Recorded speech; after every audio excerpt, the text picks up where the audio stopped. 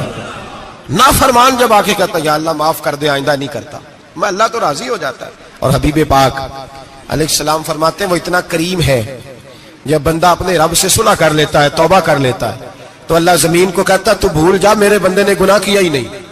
آسمان سے کہتا ہے تو بھول جا میرے بندے نے گناہ کیا ہی نہیں. پھر رب کریم فرشتوں سے فرماتا ہے کہ مٹا دو جو تم نے لکھا تھا, میں نے اپنے بندے کے ساتھ صلح کر لی ہے. شب برات کو آئیں گے مسجد میں انشاءاللہ. کتنے بجے؟ نہیں جو سوچیا ہی نہیں ہے اس پاس سے تھے. عصر کے وقت مسجد آئیں شب رات. کتنے بجے جی؟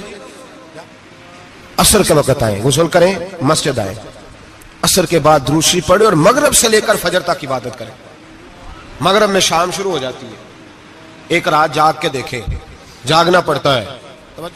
مریض ہو جائیں تب بھی جاگنا پڑتا ہے, دکھ لگ جائے تب بھی وہ جگا لیتا ہے. بڑے بڑے جاگتے ہیں, بڑے بڑے جاگ لیتے ہیں, وہ جگا لیتا ہے. تندرستی بھی, صحت بھی, دولت بھی, اے سی بھی, پلنگ بھی بڑا اچھا, لیکن اگر وہ نیند نہ دینا چاہے تو بندہ ساری رات ہی تڑپ کے جاگتا ہے, تڑپ کے. اور بھوکا اتنا, روٹی کا بھوکا اتنا پریشان نہیں ہوتا جتنا نیند کا بھوکا پریشان ہوتا ہے. الجھ جاتا ہے انسان, وہ جگا لیتا ہے قبل اس کے کہ وہ خود جگائے, خود بخود جاگ جائے. مغرب سے لے کر فجر تک نماز پڑھیں, ذکر کریں, درود پاک پڑھیں, محفل میں شرکت کریں. میرے رسول کریم علیہ الصلوۃ والسلام کی پیاری زوجہ ام المومنین سیدنا عائشہ صدیقہ رضی اللہ تعالیٰ عنہ کہتی ہیں حضور رمضان کے علاوہ سب سے زیادہ روزے شعبان میں رکھتے تھے, گویا پریکٹس ہوتی تھی رمضان کی. میں نے عرض کیا یا رسول اللہ صلی اللہ علیہ وسلم اتنے روزے کیوں رکھتے ہیں, ابھی رمضان تو آگے ہے. تو نبی پاک نے فرمایا عائشہ اس مہینے میں بندے کا عمل اللہ کی بارگاہ میں جاتا ہے, میں چاہتا ہوں جب میرا عمل جائے تو میں نے روزہ رکھا ہوا ہوں. کثرت سے روزہ رکھیں اور میرے بھائی بدل جائیں. میرے نبی پاک نے فرمایا غنیمت جان, اگر صحت ہے تو بیماری آنے سے پہلے غنیمت جان جائے, چلی جائے گی. بیمار آدمی سے کچھ بھی نہیں ہوتا, غنیمت جان لے, لمحوں کو کچھ کر لے. اور اگر تیرے پاس فرصت ہے تو غنیمت جان لے مصروف ہونے سے پہلے. میرے حبیب کریم سید عالم علیہ السلام کے غلام فرماتے ہیں کہ نبی پاک صلی اللہ علیہ وسلم نے ہمیں مثال دے کے سمجھایا. مدینے میں جو قبیلہ سب سے زیادہ بکریاں پالتا تھا وہ بنو کلب کا قبیلہ تھا, اور فرماتے اتنی بکریاں تھیں کہ ان کی بکریاں ہم نے کبھی نہیں گنی تھی. نبی پاک علیہ السلام نے فرمایا جب شعبان کی 15ویں رات آتی ہے, یہ ترمذی کا لفظ ہے, فرمایا جب شعبان کی 15ویں رات آتی ہے تو بنو کلب کے قبیلے کی بکریوں کے بالوں کی تعداد کے مطابق اللہ میری امت کے افراد کی بخشش فرما دیتا ہے. اور صحابہ کہتے ہیں ہمیں لگتا یوں ہے کہ چونکہ ہم نے جو چیز سب سے زیادہ دیکھی تھی وہ بنو کلب کی بکریاں تھی, اس لیے نبی پاک نے ہمیں سمجھانے کے لیے ان کی بات کی, ورنہ اگر ہم نے اس سے زیادہ کچھ شاید دیکھی ہوتی تو نبی پاک اس کا نام بیان فرماتے. ہمیں سمجھانے کے لیے فرمایا بنو کلب کے قبیلے کی بکریوں کے بالوں کی کسی ایک بکری کے بال بھی بندہ گن سکتا, اور حضور نے فرمایا جو سب سے زیادہ بکریاں پالتے ان کی تعداد کے مطابق. حضرت عائشہ صدیقہ رضی اللہ تعالیٰ عنہ فرماتی ہیں جنت البقیع میں حضور جایا کرتے, قبرستان میں, قبرستان کے کونے میں. اللہ کے رسول کو میں نے نماز پڑھتے بھی دیکھا 15ویں رات کو, اور فرماتی ہیں حضور بقیع والوں کے لیے بخشش کی دعا بھی کرتے. قبرستان بھی جائیں شب برات کو, ان کے لیے دعا بھی کریں. اور پھر میرے بھائی شب برات کو للہیت کے ساتھ آئیں, لوٹنے کا پروگرام بنائیں, اس سے قبل کے رب کریم خود جکڑ کے لے آئے, خود بخود آئیں, اس کے کرم کی طرف توجہ کریں, اس کی رحمت کی طرف توجہ کریں. میرے رسول کریم صلی اللہ علیہ وسلم کے پاس ایک دیہاتی آئے, مولا علی شیر خدا فرماتے میں بھی حاضر تھا. کہتے کبھی کبھی سادے بندے آتے تھے پر بڑی عجیب ہی بات کر جاتے تھے. کہتے ایک دیہاتی آئے, تامت باندھی ہوئی اور سادہ رومال کندھے پہ رکھا ہوا ہے. نبی پاک کے پاس آئے اور حضور سے دل لگی کرنے لگے, حضور سے دل لگی کرنے لگے, میٹھی باتیں کہنے لگے یا رسول اللہ ایک مسئلہ پوچھنے آیا ہوں. فرمایا پوچھو. عرض کرتے ہیں حضور قیامت میں حساب کون لے گا؟ قیامت میں اب کس کو نہیں پتا کون حساب لے گا, دل لگی کی بات ہے نا, کون لے گا؟ نبی پاک نے فرمایا اللہ حساب لے گا. تو کہتے ہیں اس نے نا اور جملہ کہا تو ہم اس کی بات پہ حیران ہو گئے. کہنے لگے یا رسول اللہ واقعی اللہ حساب لے گا؟ تو کہتے ہیں نبی پاک مسکرائے, فرمانے لگے تجھے تیری مار ہوئے, میں سچی تو کہہ رہا ہوں, تو کس طرح کی بات کر رہا ہے, اللہ حساب لے گا. حضرت علی فرماتے ہیں اس نے رومال اٹھایا کندھے پہ رکھا, کہنے لگے یا رسول اللہ اگر رب حساب لے گا تو پھر اس نے معاف ہی کر دینا ہے. یہ کہہ کے وہ چلا گیا، یہ لفظ کہہ کے وہ چلا گیا. تو حضرت مولا علی کہتے ہیں میں نے حضور کا چہرہ دیکھا تو گلاب سے بھی زیادہ کھلا ہوا تھا، میں نے نبی پاک کا چہرہ دیکھا تو چاند سے بھی زیادہ روشن تھا. میں نے کہا حضور یہ کیا کہہ گیا ہے؟ نبی پاک نے فرمایا بندہ بڑا سادہ تھا، بات بڑی پیاری کر گیا ہے، بڑی پیاری کر گیا ہے. حضور نے فرمایا علی رب کریم ہے، اور کریم جب غالب ہوتا ہے تو کرم نہیں فرمایا کرتا ہے، وہ کرم نہیں کرتا ہے، وہ معاف ہی کرتا ہے، وہ معاف ہی کرتا ہے. اللہ معاف کرتا ہے، پر میں نے کہا کوئی معافی لینے آئے ہی نہ تو کوئی معافی لینے. ایک اور بات بھی آخر میں سمجھانی ہے آپ کو، وہ بھی سمجھ لیں. ہم جب کسی رشتہ دار کو راضی کرنے جاتے ہیں نا، ناراض ہو تو ہمیں پتہ چل جاتا ہے کہ یہ وقت ٹپانے آیا یا راضی ہو گیا. دو قسم کے لوگ ہوتے ہیں، کہتے ہیں چلو برادری آ گئی میں چلتا ہوں، پر کس طرح؟ ٹائم پہ ٹائم آؤں گا، 200 دے کے گھر آ جاؤں گا. اور جو راضی ہو جاتے ہیں نا، وہ 2 دن پہلے آتے ہیں، دیگوں کا بھی خیال کرتے ہیں، ملاقات کرتے ہیں، وہ کپڑے بھی نہیں بدلتے. فرق ہوتا ہے راضی ہونے میں. بات کی سمجھ آ رہی ہے آپ؟ ہم توبہ کرنے آتے ہیں اللہ کی بارگاہ میں، کیا ہمیں پتہ نہیں چلتا کہ ہم نے توبہ کیا، رب راضی ہوا ہے کہ نہیں ہوا؟ ہمارا ایمانی رشتہ تو ہے نا اپنے رب سے، روح کا تعلق تو ہے نا، تو ہمیں اندازہ ہوتا ہے کہ اللہ راضی ہو گیا کہ نہیں. اندازہ تو ہونا چاہیے نا ہمیں. یہ بات کہنے کی نہیں، یہ بات محسوس کرنے کی ہے، اس کو محسوس کریں. ہم جب اللہ کی بارگاہ میں آئے تو پھر ہمیں اندازہ ہونا چاہیے کہ میں نے منا لیا ہے کہ نہیں منا سکا، میں اس کو راضی کر کے اٹھ رہا ہوں کہ نہیں اٹھ رہا. اگر بغیر راضی کیے اٹھے ہو تو پھر فارمیلٹی کرنے آئے تھے، پھر راضی کرنے نہیں آئے تھے. حضرت فضیل ابن عیاض رحمۃ اللہ تعالی علیہ فرماتے ہیں کہ دن میں نے سر سجدے میں رکھا اور میں نے کہا خدا بندہ آج مجھے پتا چلے گا کہ تم مجھ سے راضی ہے کہ ناراض ہے، تو پھر ہی میں اٹھوں گا. آپ فرماتے ہیں مجھے چاروں کونوں سے آواز آنے لگی کہ تیرا رب راضی ہو گیا ہے. اور فرماتے ہیں جس جگہ میں سجدہ کر رہا تھا وہ زمین بھی بولنے لگی کہ بس کر دے، عرش کا مالک تجھ سے راضی ہو گیا ہے. لیکن شرط یہ ہے، حضرت حبیب اجمی رحمت اللہ علیہ فرماتے ہیں میں سود کا کاروبار کرتا تھا توبہ کرنے سے پہلے. کئی دفعہ میں نے توبہ کی تھی، لیکن میری اس توبہ کے اندر صداقت نہیں ہوتی تھی.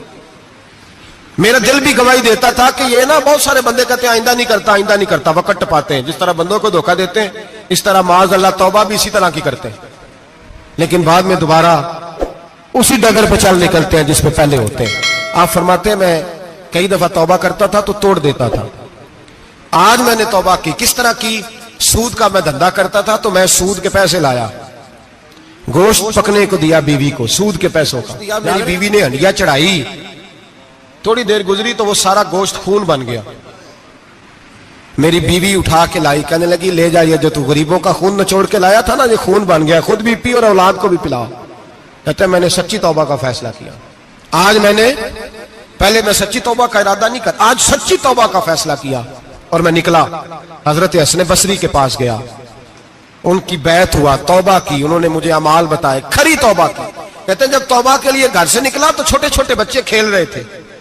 ایک بچہ کہنے لگا پیچھے ہٹ جاؤ، بہت بڑا سودیا ہے، اس کا سایہ بھی پڑ گیا تو ہمارے اندر نحوست آ جائے گی، پیچھے ہٹ جاؤ، سود کا دھندا کرتا ہے. کہتے ہیں مجھے اور چوٹ لگی کہ یا اللہ تیری چھوٹی چھوٹی مخلوق بھی یہ سمجھتی ہے. کہتے ہیں میں توبہ کرنے گیا تو کھری توبہ کر کے آیا، حضرت حسن بصری کے پاس رو کے توبہ کی.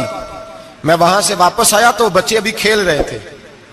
کہتے ہیں وہ بچہ جو پہلے بولا تھا کہ پیچھے ہٹ جاؤ بڑا سود والا ہے، نحوست پڑ جائے گی، وہ بچہ پھر آواز دے کے کہنے لگا دوستو پیچھے ہٹ جاؤ، رب کریم کا ولی آ رہا ہے، اللہ کا بندہ آ رہا ہے. کہیں ایسا نہ ہو ہمارے پیروں سے گرد اڑے اور اس ولی کے اوپر پڑے اور اس کی توہین ہو جائے، اللہ ہم سے ناراض نہ ہو جائے ولی کی توہین کر کے، پیچھے ہٹ جاؤ. آپ فرماتے ہیں میں نے تڑپ کے آسمان کی طرف دیکھا اور میں نے کہا یا اللہ مجھے سمجھ آ گئی ہے کہ کھری توبہ کیا ہوتی ہے، سچی توبہ، اصل توبہ کیا ہوتی ہے. جھوٹ موٹ کی توبہ نہ کریں. شب برات کو آئیں اور بڑا دیانتداری کا مشورہ دیتا ہوں، دل کو سنبھال کے آئیں. اگر جھوٹ نہیں چھوڑنا، فریب نہیں چھوڑنا، ہم نے مسجد کی حاضری کی پابندی نہیں کرنی تو پھر توبہ کے لفظ پکارنا دھوکہ ہے، پھر یہ دھوکہ ہے، پھر یہ مذاق ہے، پھر مذاق نہ کریں. آنا ہے تو کھری توبہ کے ارادے سے آئیں، کھل کے آئیں. انشاءاللہ ہر سال ہم بھی ساری رات یہاں بیٹھتے ہیں، آپ سے بھی گزارش کریں گے کہ چھٹی نہ کریں، وقت پہ آئیں، مغرب میں آئیں، نوافل ادا کریں، عشاء کے بعد نوافل پڑھیں. محفل کرنے کا مقصد یہ ہوتا ہے کہ تلاوت سے دل نرم ہوتا ہے، نعت سے دل نرم ہوتا ہے، تقریر سے انسان کی سوچ بدلتی ہے، توبہ کی طرف جاتی ہے. یہ سارے کام کر کے جب بندہ استغفار کرتا ہے، توبہ کرتا ہے، تو اس کے لیے آسان ہو جاتا ہے، ذہن بن جاتا ہے. اس لیے واز بھی ہوگا، ذکر بھی ہوگا، دعا بھی ہوگی. وقت کو ضائع نہ کریں، رمضان قریب آنے والا ہے. بزرگ کہتے ہیں اگر شب برات پہ سچی توبہ کر لو گے تو پھر رمضان میں جو نیکیاں کرو گے وہ تمہارے پاس سٹاک بن جائے گا اور تمہارے پاس خزانہ اکٹھا ہو جائے گا. توبہ ابھی سے کر لو، معاملات ابھی سے سمیٹ لو، تاکہ جب رمضان آئے تو پھر نیکیاں خزانہ بن کے جمع ہو. ہمیشہ مدحت خیر الانام میں گزرے. دعا ہے یہ عمر درود و سلام میں گزرے. آخر دعوانا ان الحمد.